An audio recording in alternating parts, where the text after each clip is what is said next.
pakar virus, dokter. Tadi yang saya katakan, benarkah virus ini bisa bertahan di udara selama 3 jam? Asumsi bahwa dia bisa bertahan di udara dan ngambang-ngambang di mana-mana selama 3 jam, itu sama sekali salah. Oke. Virus itu perlu media untuk bisa bertahan hidup ya. Karena virus itu tidak akan bisa memperbanyak diri di luar tubuh. Kalau masuk ke dalam tubuh, baru nanti bisa memperbanyak diri jadi banyak gitu. Kalau di luar dia tidak bisa, tapi dia perlu media. Nah, medianya yang paling cocok buat virus COVID-19 itu apa? Adalah di droplet. Droplet itu butiran-butiran air yang keluar pada saat ada seseorang yang terinfeksi, kemudian dia bersin dan menyembur. Nah, berarti dia hanya bisa hidup di dropletnya itu. Dan droplet itu akan menyebar dalam jarak ya sebatas radius itu aja 1–1,5 meter. Kalau dia ada di 2 meter, ya dia tidak. Itu sebabnya konsep awal kenapa kita harus memberi jarak. Kenapa? Kontak dekat ya. Iya, supaya kalau misalnya ada yang sakit terus kemudian bersin, tidak nular ke orang yang di dekatnya, kan gitu. Nah, yang lain lagi, kalau kita mau supaya lebih aman lagi, nah yang sakit ya sebaiknya nggak usah main-main keluar, di rumah saja, terus minum vitamin, disehatkan, nanti kalau udah sembuh baru keluar. Kenapa? Supaya bisa meningkatkan kekebalannya di rumah dan juga tidak membahayakan orang lain. Baik, soal penularan virus ini, itu apa saja yang bisa ditularkan dalam arti, apakah kita ketika kena virus di tangan lalu memegang mata, hidung atau rambut begitu, Dok? Sekali lagi, virus selalu butuh media untuk bertahan hidup. Semakin dingin, semakin basah, makin gelap, dia bisa bertahan hidup semakin lama. Di droplet itu basah. Nah, kalau misalnya katakanlah saya ada di dekat sini, kemudian saya bersin misalnya, saya bersin. Nah, droplet yang ada di situ, kalau misalnya nanti kena di baju, nah dia akan bertahan juga di baju lama. Nempel. Iya, lah terus pas pada saat kita buka baju, terus nanti kena hidung kita, ya akan masuk ke dalam. Tapi seberapa lama dia bisa bertahan di situ tergantung kondisi lingkungan. Semakin terang, semakin kering, semakin panas, dia juga nggak akan bisa bertahan hidup lama. Jadi sebenarnya virus ini punya kelemahan banyak sekali. Jadi dia hanya bisa bertahan di droplet. Kalau misalnya ada yang bilang, misalnya kan kalau misalnya dia ditaruh di meja yang dingin gitu, bertahan 9 hari. Ada hoax seperti itu. Itu hoax ya, Dok? Menurut saya hoax. Kenapa? Nah, kalau dia hanya bisa bertahan di dalam droplet. Di dalam droplet itu kalau misalnya dia kondisinya tidak sesuai dengan dia dan terjadi penguapan, kan jadi kering, dia nggak bisa bertahan lama. Jadi droplet ini sesuatu yang cair begitu ya, Dok ya? Cair, iya. Itu loh, tetesan lendir atau cairan yang ada di situ. Dan kalau misalnya kita bersin di satu lokasi atau di meja misalnya, kemudian kita langsung dibersihkan dengan desinfektan, dibersihkan dengan sabun, dibersihkan dengan pembersih lantai atau apa, itu dilap gitu, dalam waktu 3 menit sudah hancur. Jadi virus ini gampang hancur dengan pelarut lemak, dengan sabun, dengan deterjen dan macam-macam, termasuk kalau nempel di baju kita terus langsung masukin mesin cuci, itu virusnya hancur. Kelemahannya seperti itu. Nah, kelebihannya nyebarnya cepat. Jadi sebenarnya kita bisa tahu kelemahan dan kekuatan virusnya dengan jelas supaya kita bisa ngatasi. Kita harus tahu dulu kalau kita mau bertempur, kita kan harus tahu dulu musuhnya. Kalau kita tidak tahu musuh kita apa, yang terjadi apa? Kita cuma ketakutan aja. Wah, nanti kena, saya sekarang kena, besok mati, ya enggak lah.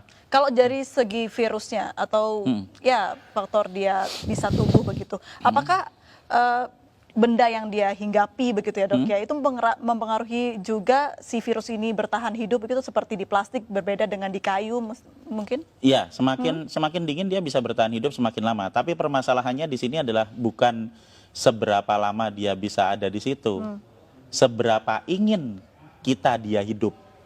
Seberapa kita ingin supaya virus itu tetap hidup. Kalau kita pengen virus itu cepat mati supaya nggak nular, ya kalau misalnya kita tahu mejanya kotor ya dibersihin aja, disemprot dibersihin. Ada yang bersin misalnya ya cepat-cepat disemprot dibersihin. Semakin kita diamkan paparan virus yang ada di situ, ya dia akan bertahan semakin lama.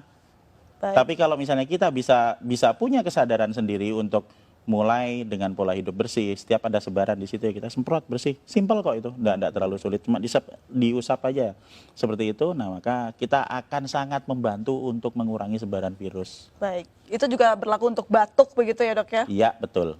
Dan kalau tetap mata nggak mungkin ya dok ya. Bisa Enggak, jadi. enggak, sama sekali tidak mungkin. Apalagi hanya pikiran. Iya, hanya kalau tetap pikiran. mata ntar jatuhnya ke hati ya dok ya. Makanya halu baik, itu, ya, halu. halu. Kalau berbicara soal bagaimana dampak negatif dari virus ini, apa dampak yang paling buruk bisa dihasilkan dari virus ini dok? Jadi kita akan kembali lagi ke sifat virus. Virus ini pertama, cepat menyebar. Jadi dia akan sangat mudah beradaptasi, bisa menempel di saluran pernapasan manusia. Yang kedua, fatality rate-nya tidak besar. Ini kita bisa lihat dari hasil statistik dimanapun di seluruh dunia, bahwa masih selalu akan ada 97% orang yang recovery. Jadi kalau dari 100% populasi ada 3% yang masuk ke fatality rate, dan 97% itu dia bisa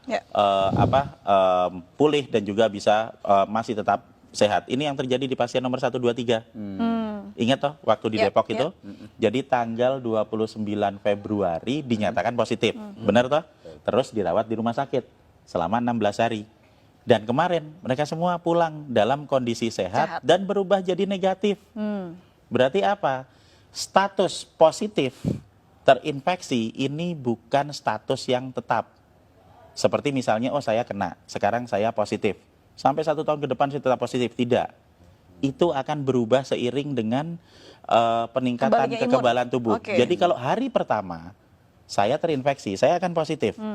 Hari ke-7 saya masih tetap positif. Tapi nanti di hari ke-10, pada saat antibodi saya mulai naik di 7 hari pasca infeksi, di hari ke-10 antibodinya banyak, kita akan berubah jadi negatif. Puncak produksi antibodi ada di hari ke-14, sehingga di hari ke-14 dia akan habis semua virusnya, dinetralkan oleh antibodi. Itu yang terjadi pada pasien nomor 1, 2, 3.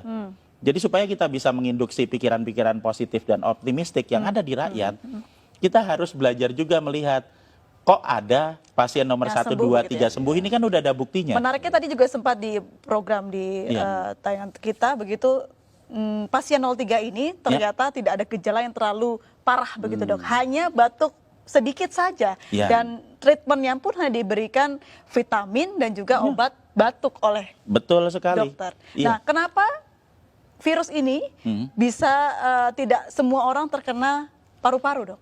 Nah, jadi kalau kita mau melihat keganasan virusnya, itu kita jangan melihat kita harus kembali ke struktur virusnya ya. Struktur virusnya lagi, sifat virusnya.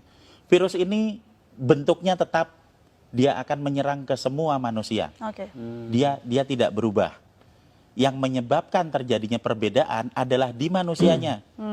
Ada manusia yang sehat, yang memiliki saluran pernapasan yang sehat, sehingga pada saat terinfeksi, yang akan keluar adalah batuk, ya kan? Kemudian nanti bersin, pilek, kemudian dia demam sampai paling 5 hari. Dan kemudian di hari ke-7 dia akan mengalami recovery. Dan di hari ke-14 dia full sembuh, persis seperti pasien nomor 1, 2, 3. Tapi untuk orang-orang yang berada di dalam grup dengan resiko tinggi, misalnya yang udah berusia lanjut. Kalau orang usianya lanjut, kemudian dia nanti akan memiliki pengurangan dalam hal produksi antibodi karena usianya udah lanjut. Ini usia berapa tahun ke atas dok? 60 tahun? Di statistik itu dia ada di usia antara 70-80. Itu di statistik datanya. Terus yang kedua, manusia dengan komplikasi penyakit, diabetik misalnya, atau hipertensi, atau stroke, gitu kan. Dan yang ketiga adalah manusia yang memiliki riwayat gangguan pernapasan, misalnya TBC, misalnya bronkopneumonia, bisa jadi juga asma. Maksudnya adalah saluran pernapasannya sudah mengalami kerusakan sebelum ditempeli virus, sehingga pada saat ketempelan COVID-19 akan lebih parah. Itu yang menyebabkan terjadinya ada angka fatality rate 3%. Nah, jika kita akan fokus ke 3% ini, berarti kita akan berbicara mengenai grup dengan resiko tinggi, sehingga yang seharusnya lebih diperhatikan adalah yang di grup dengan resiko tinggi ini untuk dapat prioritas ke rumah sakit. Kenapa?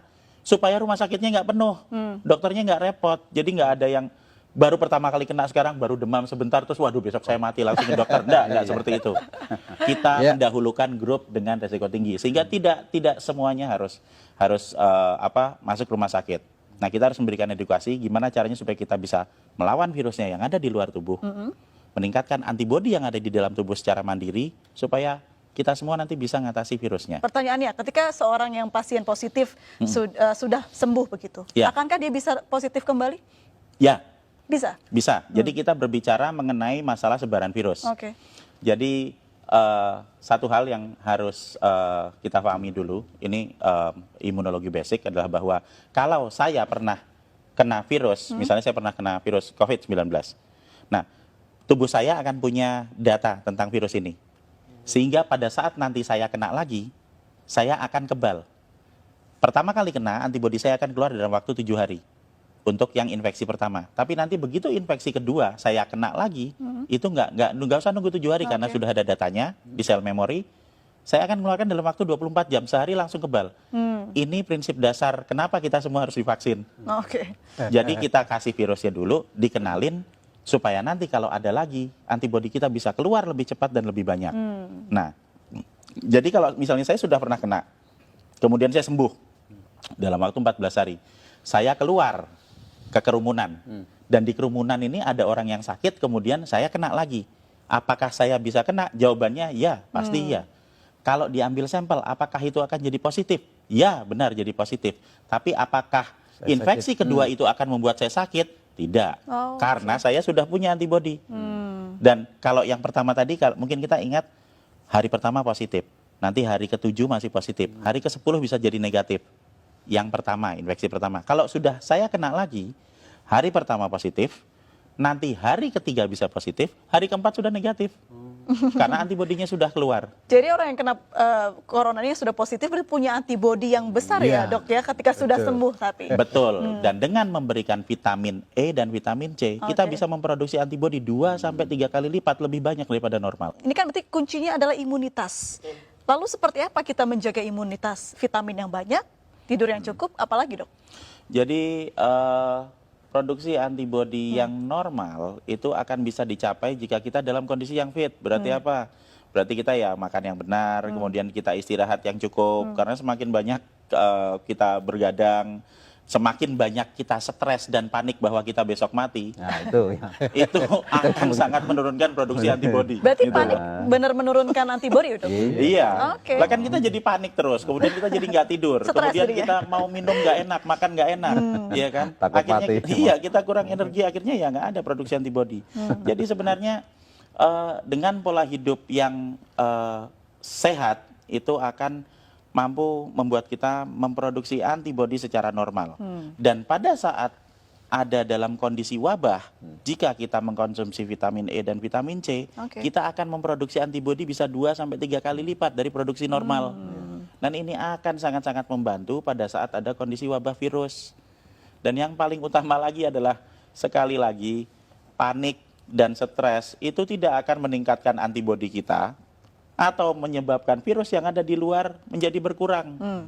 Meningkatkan antibodi dengan berpikir positif, dengan memiliki ilmu pengetahuan yang cukup bahwa sebenarnya virus ini bisa kita hadapi, kemudian konsumsi vitamin dan pola hidup bersih. Oke. Membunuh virus di luar tubuh dengan pola hidup bersih, meningkatkan antibodi di dalam tubuh untuk mengatasi virusnya.